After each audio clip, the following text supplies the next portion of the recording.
சமையல் everyday viewers எல்லாருக்கும் வணக்கம். இன்றைக்கி நம்ம வீடியோவில் அவல் மிக்சர் எப்படி பண்ணுறதுன்னு பார்க்க போகிறோம்.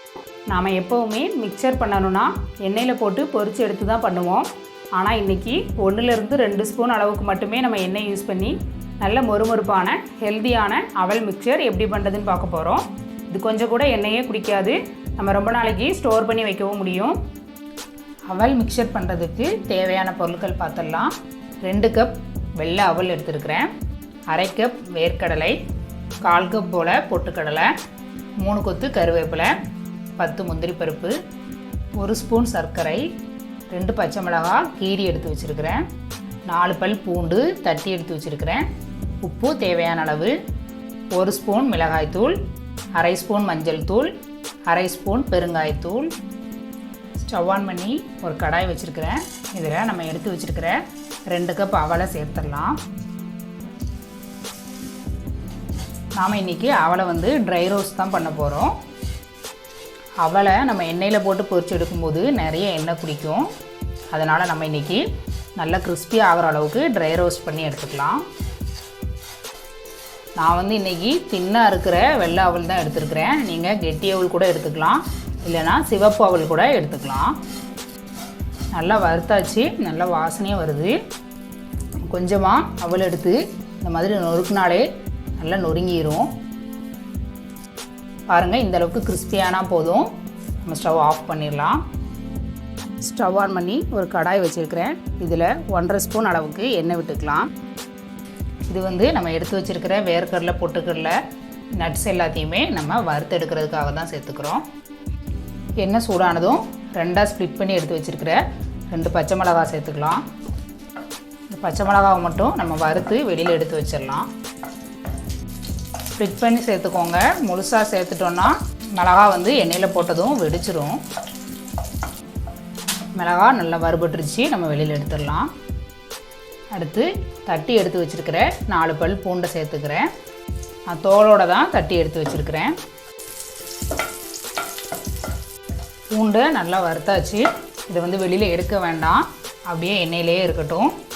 எதுக்காக அப்படின்னா பூண்டில் உள்ள ஃப்ளேவர் நல்லா மிக்சர் ஃபுல்லாக இறங்குறதுக்காக நம்ம எண்ணெயிலே வச்சுக்கலாம்.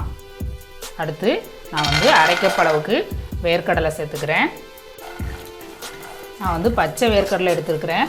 அதனால் ஒரு 2 நிமிஷத்துக்கு நல்லா வறுத்துக்க போகிறேன். நீங்கள் ஒரு வேளை வறுத்த வேர்க்கடலை எடுத்திங்கன்னா 30லேருந்து 40 செகண்ட் அளவுக்கு வறுத்தா போதும். வேர்க்கடலை வறுபட்டுருச்சு. அடுத்து 10 முந்திரி பருப்பு சேர்த்துக்கிறேன். நட்ஸ் எல்லாமே உங்களுக்கு எந்த அளவுக்கு வேணுமோ நீங்கள் அந்த அளவுக்கு சேர்த்துக்கோங்க. முந்திரி வறுபட்டுருச்சு. அடுத்து ஒரு 1/4 கப் போல் பொட்டுக்கடலை சேர்த்துக்கிறேன். நான் முழு கடலை தான் சேர்த்துருக்குறேன். உங்கள்கிட்ட உடைச்ச கடலை இருந்தால் நீங்கள் அதை கூட சேர்த்துக்கலாம். பொட்டுக்கடலை சீக்கிரமாக வறுபட்டுரும். 3 கொத்து கருவேப்பிலையில் சேர்த்துக்கிறேன். கருவேப்பிலை நல்லா கிறிஸ்பி ஆகிற அளவுக்கு வறுத்து எடுத்துக்கோங்க. பாருங்கள், கருவேப்பிலை நல்லா கிறிஸ்பி ஆயிடுச்சு. இந்த அளவுக்கு வறுத்துக்கோங்க. கருவேப்பிலை கிறிஸ்பியாக இருந்தால் தான் மிக்சரோட டேஸ்ட் ரொம்பவே நல்லாயிருக்கும். இதை நம்ம கொஞ்சம் ஓரமாக வச்சிடலாம். 1/2 ஸ்பூன் அளவுக்கு எண்ணெய் விட்டுக்கிறேன். 1/2 ஸ்பூன் பெருங்காயத்தூள், 1/2 ஸ்பூன் மஞ்சள் தூள், 1 ஸ்பூன் அளவுக்கு மிளகாய்த்தூள் சேர்த்துக்கிறேன். மசாலாவில் உள்ள பச்சை ஸ்மெல் போகிறதுக்காக தான் இந்த மாதிரி நம்ம எண்ணெயில் வறுத்து எடுத்துக்கிறோம்.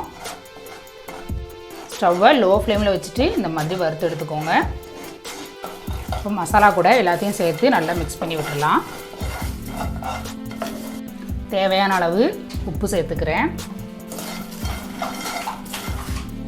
உப்பு சேர்த்து நல்லா கலந்ததுக்கப்புறமா நம்ம ஏற்கனவே ட்ரை ரோஸ்ட் பண்ணி வச்சுருக்கிற அவளையும் எண்ணெயில் வறுத்து எடுத்து வச்சுருக்கிற 2 பச்சை மிளகாவையும் உள்ளே சேர்த்துடலாம். அவல் சேர்த்துட்டு 1 ஸ்பூன் அளவுக்கு சர்க்கரை சேர்த்துக்கிறேன். இதை நல்லா கலந்து விட்டுடலாம். சர்க்கரை சேர்க்கும்போது இந்த அவல் மிக்சருடைய டேஸ்ட் ரொம்பவே நல்லாயிருக்கும். அவலை மசாலா கூட நல்லா மிக்ஸ் பண்ணியாச்சு. அவ்வளோதான், நம்ம அவல் மிக்சர் சூப்பராக ரெடி ஆயிடுச்சு. மிக்ஸ் பண்ணும்போது அவல் உடஞ்சிராத மாதிரி பார்த்து மிக்ஸ் பண்ணிக்கோங்க. இந்த கிறிஸ்பியான அவல் மிக்சரை டயட் ஃபாலோ பண்ணுறவங்க கூட சாப்பிட்லாம். நம்ம வந்து அதிகமாக எண்ணெய் சேர்க்காம நல்லா கிறிஸ்பியாக சூப்பராக நம்ம வந்து இந்த அவல் மிக்சர் ப்ரிப்பேர் பண்ணியிருக்கோம். நான் வந்து இன்றைக்கி முந்திரி சேர்த்துருக்குறேன். நீங்கள் விருப்பப்பட்டால் பாதாம் பிஸ்தா கூட இந்த மிக்சரில் சேர்த்துக்கலாம். இந்த அவல் மிக்சர் நல்லா ஆறுனதுக்கப்புறமா ஒரு ஏர்டைட்டான பாட்டிலில் நீங்கள் வந்து ஸ்டோர் பண்ணி வச்சுக்கலாம். சமையல் எவ்ரிடே சேனலை சப்ஸ்கிரைப் பண்ணாதவங்க சப்ஸ்கிரைப் பண்ணிக்கோங்க. நீங்களும் இந்த ஹெல்த்தியான டேஸ்டியான அவல் மிக்சர் ட்ரை பண்ணிவிட்டு எப்படி இருந்துச்சுன்னு கமெண்ட் பண்ணுங்கள். உங்களுக்கு இந்த வீடியோ பிடிச்சிருந்தா லைக் பண்ணுங்கள், ஷேர் பண்ணுங்கள். தேங்க்யூ.